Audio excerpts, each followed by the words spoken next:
The Plainview school day just got 10 minutes longer. Students there can also expect some construction project when school starts, and new peanut variety is now available for local producers. These stories and more on This Week in Ardmore from Ardmore Leader.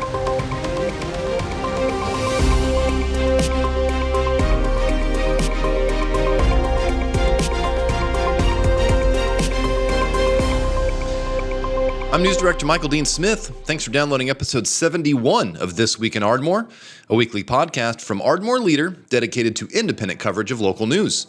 This week's episode is sponsored by Ardmore Emporium's Antiques Mall, 105 East Main Street. Let's catch up on what I've been following around Ardmore, Oklahoma for the week of July 17th. Plainview's school board met for a special meeting this week to consider several items, including over $230,000 worth of spending, as well as some updates to policy. Some spending items are connected to a voter-approved bond issue earlier this year, with a sound treatment project at the Early Childhood Building expected to continue through October due to material delays. Another project at Plainview Schools to pour new concrete at its middle school playground may also bleed into the school year next month. Policy updates at Plainview Public Schools include how the district identifies and investigates incidents of bullying. Some student transfer processes were also updated this week. But perhaps the most impactful vote on families from the Plainview School Board on Wednesday was to extend the school day by 10 minutes. That move comes after state lawmakers earlier this year started the process to give young students more access to unrestricted recess during the school day. Drop-in recreational opportunities have been happening at select Ardmore parks this month. The city's Parks and Recreation Department has been holding the Drop-in Recreation in Park Series, or DRIP events, on Thursdays in July, and have had 2 successful meetups at Fraley and Whittington Parks. 2 more themed events are coming up on the remaining 2 Thursdays of July at Broadlawn and Walker Parks.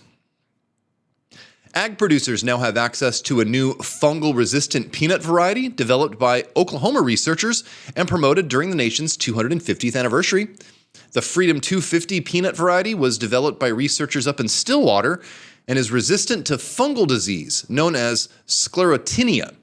The peanut variety was showcased by the United States Department of Agriculture last month during the Great American State Fair in Washington, D.C. Some of these stories are in the Ardmore Leader weekly newsletter that's out today. You can find it at a handful of downtown businesses, or you can get it delivered to your email inbox for free every Friday by visiting our website, ardmoreleader.com. You can join over 100 of your neighbors in getting this independent look at local news and events delivered straight to your email inbox. No annoying spam emails, no subscription fees, just a professionally produced newsletter with things that you're not going to see on this podcast. Plus, you can learn more about the local businesses that are showing their support in advancing local news. In the newsletter this week is part 4 of our deep dive into Ardmore's network of flock safety cameras and gunshot detectors. That story was actually the feature of episode 69 of this podcast. You can also find the entire investigation over on our website, ardmoreleader.com. An update to that story, coming up on Monday, July 20th, the Ardmore City Commission will consider a proposed grant that for the past 2 years has offset the cost of those flock safety equipment. In the print and newsletter this weekend, we also have a column from Ardmore Leader co-owner Kim Benedict. With the World Cup wrapping up this weekend and international tourists now heading home from one of the tournament's biggest venues down in the DFW area, just 90 miles south of us, her column this week actually looks at the uniquely American tipping culture and how she thinks it's crept into some of the mostly self-service industries. If you want your thoughts, ideas, stories, opinions, even photos in Ardmore's newest and fastest growing media channels, we've got opportunities for that as well. Over on the website, ardmoreleader.com. Ardmore financial advisor Cody Steele, he's going to be wrapping up our in-depth look at news with his Edward Jones Market Snapshot commentary from Friday. This week, Cody will look at how technology has performed. He'll also talk about some of the concerns around AI spending. And stick around until the very end, because every episode of This Week in Ardmore wraps up with the schedule. As always, I'll have some details about upcoming public meetings.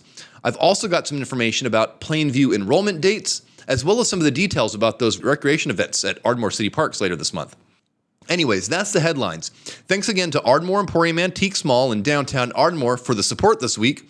I'll tell you more about them after we dive into what I've been following this week in Ardmore for the week of July 17th, 2026. Some planned construction items will still be happening after the start of the Plainview school year as the district begins some new projects across campus. School board members back on Wednesday approved well over $230,000 worth of spending, including over $18,000 for some unexpected costs with an elementary school floor. The Plainview Public Schools Board of Education met for that special meeting on Wednesday for several other items as well, including several district policy updates related to bullying and student transfers. But the most direct vote for Plainview families included adding 10 minutes to the school day to align with new state laws regarding unstructured recess time.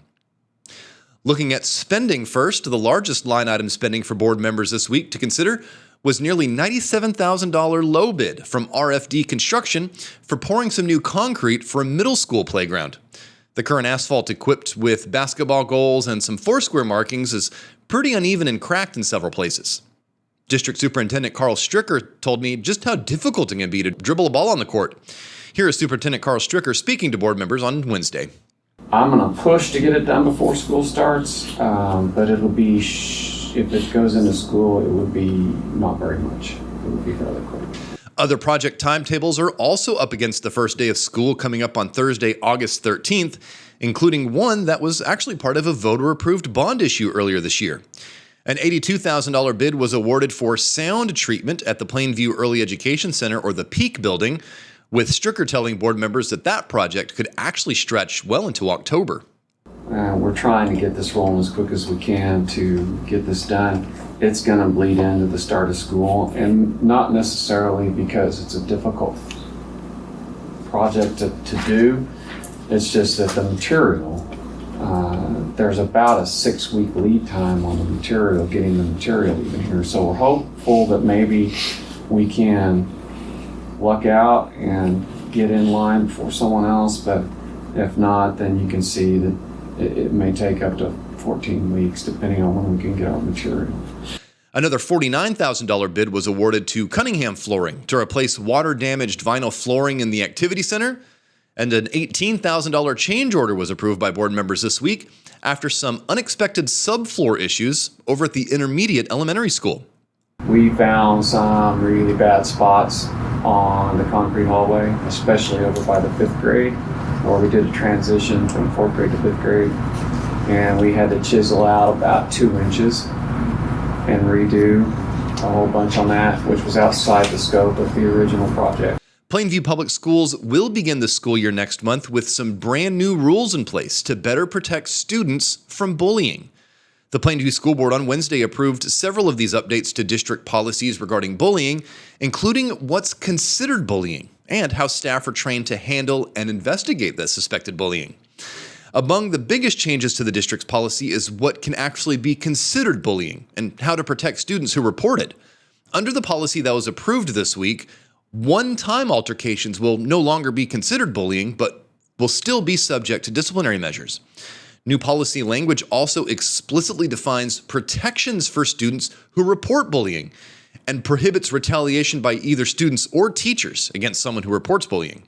Any person who knowingly makes a false accusation of bullying is also now subject to discipline. Disciplinary measures for bullying remain mostly unchanged with these policy updates, with this updated policy, though, removing automatic referrals to the Office of Juvenile Affairs. Campus committees will conduct annual reviews of the district's policies, then they'll recommend updates to the site principal, who's now designated as the site bullying incident coordinator. Any of those recommendations would then be forwarded to the district superintendent. Plainview School Board members this week also spent some time discussing a new state law adding unstructured recess time for students up to 5th grade. After state lawmakers approved Senate Bill 1481 earlier this year, districts were actually notified just this summer that the unrestricted time cannot be counted as part of a district's state-required 1,086 instructional hours. Schools have been given a grace period to implement this new schedule, and Plainview officials on Wednesday voted to add 5 minutes to the beginning of the school day and then 5 minutes to the end of the school day. We have some choices. We could do nothing and then have a fairly drastic change next year. We could put 10 minutes on the end of the day and end at 3:25, or we could do a split and the day would actually begin at 8:25 and then we would release at 320. A new disease-resistant peanut variety that was developed by Oklahoma scientists made its debut this summer and could give some local producers a boost during the nation's 250th birthday celebrations. This new peanut variety, named Freedom 250, has a designated resistance to sclerotinia. It's a devastating fungal disease. This peanut variety was developed in Stillwater by Dr. Kelly Chamberlain and Dr. Rebecca Bennett, two researchers for the United States Department of Agriculture. Blaine Arthur is the Oklahoma Secretary of Agriculture, and she thanked the USDA researchers in a social media message this week for delivering this new peanut variety ahead of Independence Day earlier this month. We want to give a big thank you to USDA and Dr. Chamberlain here in Oklahoma for developing the Freedom 250 peanut variety just in time for the 4th of July. Now, to showcase this new crop, the USDA featured the Freedom 250 peanut at its booth during the Great American State Fair up in Washington, D.C. last month. Fairgoers there were treated to roasted peanut packets and some custom-made peanut brittle, both grown and processed right here in Oklahoma by the Lasley family farm in Eakley, Oklahoma, up to our northwest in Caddo County. The introduction of this Freedom 250 peanut variety comes amid a broader national push for agricultural resilience. For example, the American Peanut Council has steadily expanded its Sustainable U.S. Peanuts initiative, which tracks resource efficiency in areas like water management and land management, all in an effort to meet rising consumer demand for responsibly grown ingredients. And for Oklahoma growers, the addition of this hardy, blight-resistant variety like Freedom 250 offers a practical tool to improve farm efficiency and secure long-term economic viability of their fields. Hey, let's wrap up our look at in-depth news with Ardmore financial advisor Cody Steele to hear about some stocks of local interest and how they finished this trading week right after his Edward Jones Market Snapshot commentary from Friday afternoon. This is financial advisor Cody Steele from Edward Jones, bringing you the daily financial market report. Global markets were on the defensive today as the semiconductor pullback that began in Asia overnight spread to the U.S. The Philadelphia Semiconductor Index finished down 10% for the week. The Korean index is down 25% from its June peak, and the Taiwanese equities have entered into correction territory. European stocks held up better given their lower tech exposure. Renewed Middle East escalation also weighed on sentiment as the U.S. and Iran have intensified attacks, driving oil prices 4% higher today, with the West Texas Intermediate oil sitting at $81 a barrel. The energy sector was the only one higher, while technology and communication services led to the downside. On the fixed income side, bonds helped offset some of the equity volatility as the 10-year Treasury yield fell to 4.5%. After gaining 88% in the second quarter, its best on record, the U.S. Semiconductor Index has led a broader tech pullback in July, the latest development in its competition from open-source models in China, which are reportedly rivaling the performance of leading offerings from Anthropic and OpenAI, raising fresh concerns about the heavy pace of technology spending. More broadly, AI-related stocks have become more volatile as investors increasingly question both the pace and the payoff of investments. We are seeing signs of fatigue, with end-user demand for AI becoming more price-sensitive and the market starting to penalize companies that are ramping up spending too aggressively. However, corporate earnings have not yet shown any slowdown in demand or spending. We view this volatility as a signal that the AI theme is likely maturing rather than breaking, which is a healthy part of how transformative investment cycles evolve. That said, after the sharp moves in many AI-related stocks, concentration risk has increased, and the technology sector now carries an outsized weight in the broader index. In our view, investors should maintain exposure to the AI theme, but complement it with more diversified and differentiated sources of return, including cyclical sectors, value-style investments, and international stocks. This week's data releases reinforced the theme of economic and earnings resilience, providing, in our view, useful perspective as investors assess the tech-driven pullback. Number one, both consumer and producer inflation came in cooler than expected, providing, in our view, breathing room for the Fed to remain on hold when it meets later this month. Number two, retail sales grew at a solid pace, showcasing consumer resilience. And number three, the banks kicked off earnings season by reporting stronger than expected results. Renewed geopolitical uncertainty and valuation pressures in technology introduced some risk, but we think that solid profit trends provided support. S&P 500 earnings are expected to grow 23% year over year, which would mark the second consecutive quarter of earnings growth above 20%. Revenue growth is expected to reach 12%, and earnings estimates have been revised higher during the quarter. An unusual development, given that estimates are typically reduced as reporting season approaches. Technology and energy have been the two primary drivers of these upward revisions. Technology is expected to deliver the highest revenue growth of all 11 S&P 500 sectors and the second highest earnings growth rate at 63%. Energy is also expected to contribute meaningfully, helped by higher oil prices during the quarter. Together, the two sectors are expected to drive roughly 80% of total S&P 500 earnings growth. Next week, about 10% of the S&P 500's market capitalization is expected to report earnings, including Alphabet and Tesla. Today, U.S. equities closed lower. The Dow closed down 407 points, or 0.77%, at 52,146. The Nasdaq closed down 362 points, or 1.4%, at 25,520.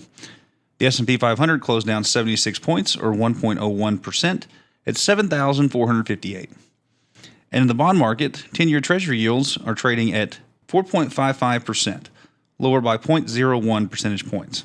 In stocks of local interest, Walmart was down 71 cents to $114.24 a share. Dollar General was down $1.37 to $125.79 a share. Dollar Tree was down $2.51 to $125.94 a share. Best Buy was up 13 cents to $85.42 a share. Valero was up $9.33 to $309.59 a share.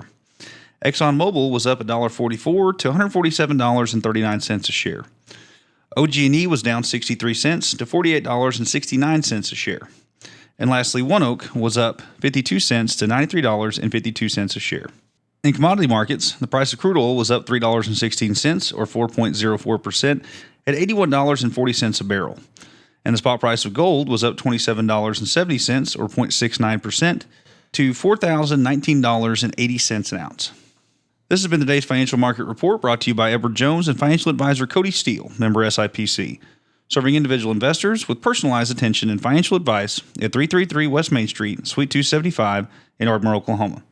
If you would like additional information, please contact me at 580-223-3870. Daily commentary is also located on our website at edwardjones.com. Hey, does your group or organization have a public event coming up? Every episode of This Week in Ardmore wraps up with the schedule to give listeners an idea of just a few things happening around town.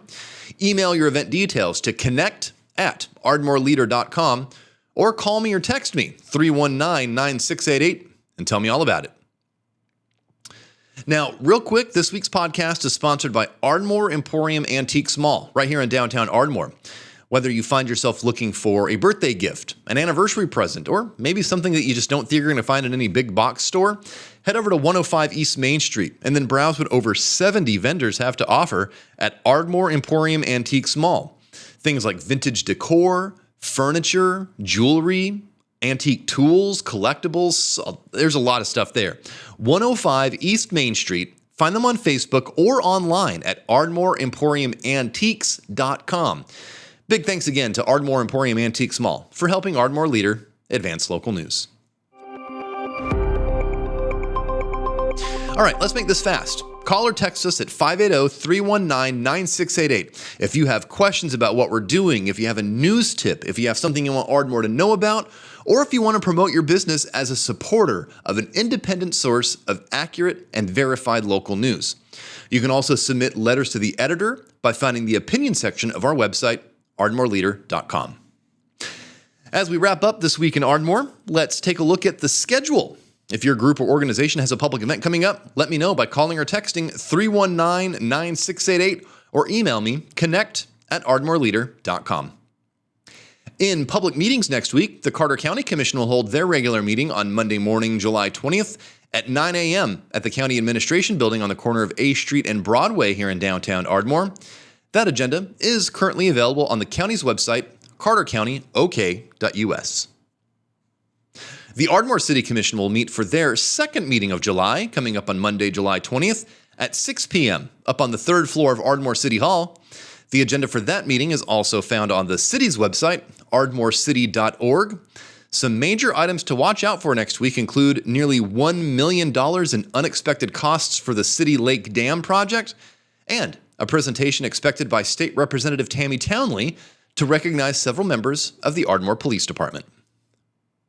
The Ardmore City Schools Board of Education will meet for their regular monthly meeting on Tuesday, July 21st at 5:30 p.m. at the Administration Building there on Veterans Boulevard. The agenda for that meeting can be found on the school district's website, ardmoreschools.org. Among items on that agenda include an annual board review of activity accounts, and they'll vote on various fundraiser requests. Enrollment for families in the Plainview School District is scheduled for July 30th. This in-person enrollment event will be for new and returning students to turn in required documents, including immunization records and proof of residency. A birth certificate for each child will also be required. This Plainview enrollment event will be happening on Thursday, July 30th from 12 noon until 8 p.m. at the district's activity center. And just a quick note for the community, both Ardmore and Plainview school districts resume classes coming up on Thursday, August 13th. Speaking of back to school, HFE Wilson Community Center is getting ready for the back to school season.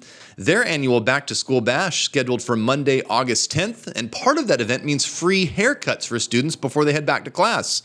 So hey, if you are interested in providing that awesome service to help the youngest Ardmorites get back into the classroom with confidence, barbers, stylists, even braiders can reach out to the HFE Wilson Community Center by calling 319-5350.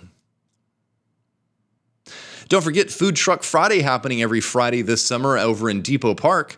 Catch up with neighbors, visit some downtown merchants, and then grab a quick bite to eat from food trucks and other vendors over at the park. Food Truck Friday hosted by the Ardmore Main Street Authority happening every Friday from 11 a.m. until 7 p.m. in Depot Park. And Ardmore Parks and Recreation is inviting community members out to select parks on Thursdays in July for their Drop-In Recreation in Parks series. Drop-In Recreation in Parks spells drip. Anyways, on Thursday, July 23rd from 10 until 12 noon, head over to Broadlawn Park and take a kite. If you don't have one, it's cool. You can borrow one of theirs. That's coming up on Thursday, July 23rd. The following Thursday, July 30th from 10 a.m. until 12 noon, you can head over to Walker Park and expect to get soaked in the water balloon fight. But don't worry, you can enjoy popsicle while you're drying off. I'm Ardmore Leader News Director Michael Dean Smith. Thanks for listening to episode 71 of This Week in Ardmore. Make sure you're following us online, ardmoreleader.com, or on social media. And until next Friday, I hope you have a positive week ahead.